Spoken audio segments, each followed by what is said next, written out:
अध्याय 16। इसके बाद वो देरबे और लुस्त्रा पहुंचा। वहां तिमथी नामक एक शिष्य था जो ईसाई यहूदी माता तथा यूनानी पिता का पुत्र था।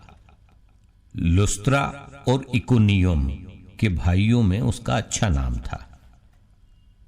पौलुस चाहता था कि वो यात्रा में उसका साथी बने। उस प्रदेश में रहने वाले यहूदियों के कारण उसने तिमथी का खतना कराया, क्योंकि सब जानते थे कि उसका पिता यूनानी है। वे नगर नगर जाकर यरूशलेम में प्रेरितों तथा अध्यक्षों द्वारा किए हुए निर्णय सुनाते तथा उनके पालन का आदेश देते थे। इस प्रकार कलीसियाओं का विश्वास दृढ़ होता जा रहा था और उनकी संख्या दिन दिन बढ़ रही थी। एशिया माइनर का दौरा।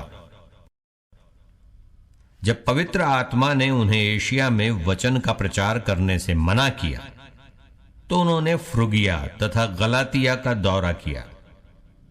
मूसिया के सीमांतों पर पहुंचकर वे बिथुनिया जाने की तैयारी कर रहे थे कि ईसा के आत्मा ने उन्हें अनुमति नहीं दी, इसलिए वे मूसिया पार कर त्रोआस आए।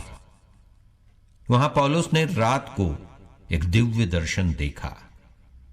एक मकेदूनी उसके सामने खड़ा होकर यह अनुरोध कर रहा था, आप समुद्र पार कर मकेदूनिया आइए और हमारी सहायता कीजिए।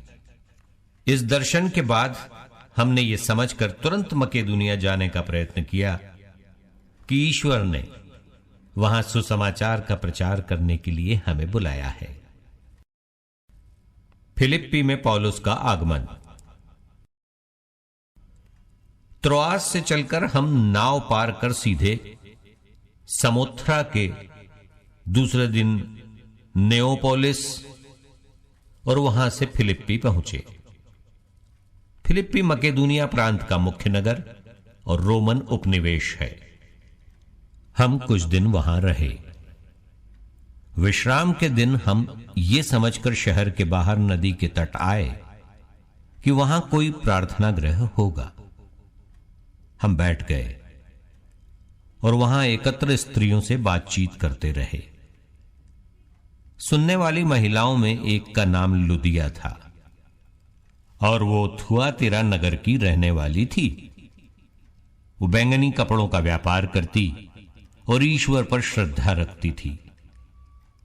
प्रभु ने उसके हृदय का द्वार खोल दिया और उसने पौलुस की शिक्षा स्वीकार कर ली।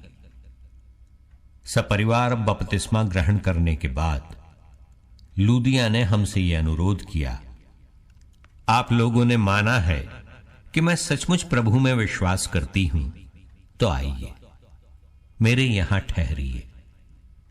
और उसने इसके लिए बहुत आग्रह किया। पौलुस और सीलस की गिरफ्तारी। हम किसी दिन प्रार्थना गृह जा रहे थे कि एक कम उम्र वाली दासी से हमारी भेंट हो गई। वो एक भविष्यवक्ता अबदूत के वश में थी और भविष्य बताकर अपने मालिकों के लिए बहुत कमाती थी। वो पौलुस और हम लोगों के पीछे पीछे चलकर चिल्लाती रहती थी, ये लोग सर्वोच्च ईश्वर के सेवक हैं और आप लोगों को मुक्ति का मार्ग बताते हैं। वो बहुत दिनों तक ऐसा ही करती रही। अंत में पौलुस तंग आ गया और उसने मुड़कर उस आत्मा से कहा, मैं तुझे ईसा मसीह के नाम पर इससे निकल जाने का आदेश देता हूं। और वो उसी क्षण उससे निकल गया। जब उसके मालिकों ने देखा कि उनकी आमदनी की आशा चली गई, तो वे पौलुस तथा सीलस को पकड़कर चौक में अधिकारियों के पास खींच ले गए। उन्होंने पौलुस और सीलस को न्यायकर्ताओं के सामने पेश किया और कहा, ये व्यक्ति हमारे शहर में बड़ी अशांति फैलाते हैं। ये यहूदी हैं और ऐसी प्रथाओं का प्रचार करते हैं जिन्हें अपनाना या जिन पर चलना हम रोमियों के लिए उचित नहीं है।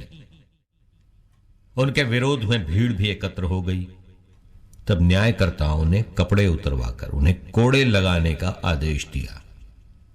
उन्होंने पौलुस और सीलस को खूब पिटवाया और कारापाल को बड़ी सावधानी से उनकी रखवाली करने का आदेश देकर उन्हें बंदी गृह में डलवा दिया।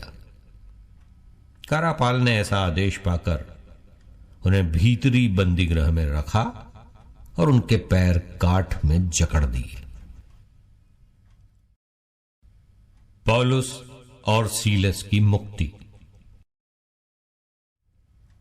आधी रात के समय जब पौलुस तथा सीलस प्रार्थना करते हुए ईश्वर की स्तुति गा रहे थे और कैदी उन्हें सुन रहे थे, तो एकाएक इतना भारी भूकंप हुआ कि बंदी गृह की नींव हिल गई। उसी क्षण सब द्वार खुल गए और सब कैदियों की बेड़ियां ढीली पड़ गई। कारापाल जाग उठा और बंदी गृह के द्वार खुले देखकर समझ गया कि कैदी भाग गए हैं, इसलिए उसने तलवार खींचकर आत्महत्या करनी चाहिए। किंतु पौलुस ने ऊंचे स्वर से पुकार कर कहा, अपनी हानि मत कीजिए, हम सब यही हैं। तब कारापाल चिराग मांगकर भीतर दौड़ा और कांपते हुए पौलुस तथा सीलस के चरणों पर गिर पड़ा। उसने उन्हें बाहर ले जाकर कहा, सज्जनों, मुक्ति प्राप्त करने के लिए मुझे क्या करना चाहिए? उन्होंने उत्तर दिया, आप प्रभु ईसा में विश्वास कीजिए तो आपको और आपके परिवार को मुक्ति प्राप्त होगी। इसके बाद उन्होंने कारापाल और उसके सब घर वालों को ईश्वर का वचन सुनाया।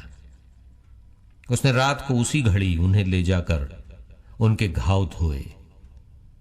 इसके तुरंत बाद उसने और उसके सारे परिवार ने बपतिस्मा ग्रहण किया।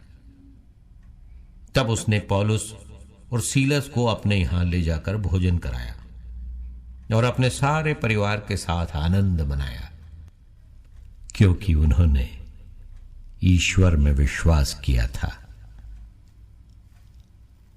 दिन हो जाने पर न्यायकर्ताओं ने परिचरों द्वारा कहला भेजा कि उन व्यक्तियों को छोड़ दो। कारापाल ने पौलुस को यह संदेश सुनाया, न्यायकर्ताओं ने कहला भेजा है कि आप लोगों को छोड़ दिया जाए। अब आप बाहर आकर कुशल पूर्वक बाहर जा सकते हैं।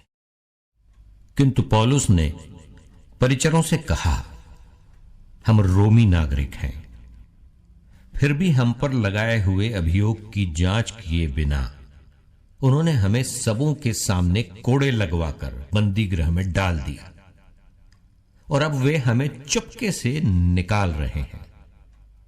ऐसा नहीं होगा, वे खुद आकर हमें बाहर ले जाएं। परिचरों ने न्यायकर्ताओं को ये बातें सुनाई। न्यायकर्ता ये सुनकर डर गए कि पौलुस और सीलस रोमन नागरिक हैं।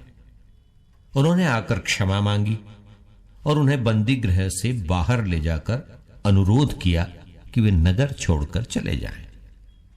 पौलुस और सीलस बंदी गृह से निकलकर लूदिया के यहां गए।